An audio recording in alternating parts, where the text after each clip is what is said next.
মা মেয়ে যখন সম্পর্কের দুই প্রান্তে, এই সম্পর্কের পরিণতি কি ভালো হবে?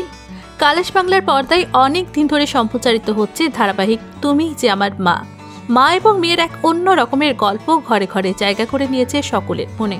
বহু ঝড় ঝাপটা পেরিয়ে আরু এবং আরোহী তাদের মা মেয়ের সম্পর্ককে এমন একটা জায়গায় নিয়ে গেছে যা সহজে ভেঙে যাওয়ার নয়।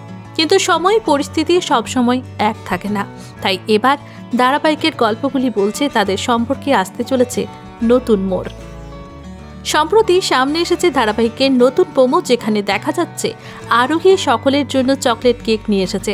তখন শ্রেষা বলে সে যে কি করে জানলো তার চকলেট কেক পছন্দ। তখন আরোহী তাকে মজার ছলে বলে স্যান্টা তাকে বলে দিয়েছে। তখন শ্রেষা দুঃখ পায় এবং বলে তার মা কি তাহলে আবার ফিরে আসতে পারে। এই শুনে অবাক হয়ে যায় আরু এবং সে মনে করে যে একটা অ্যাক্সিডেন্ট এই শ্রেষা ও তার পরিবারের সর্বনাশ করেছিল। তাই আরু শ্রেষাকে বলে যে সে এবার থেকে তার মা হবে।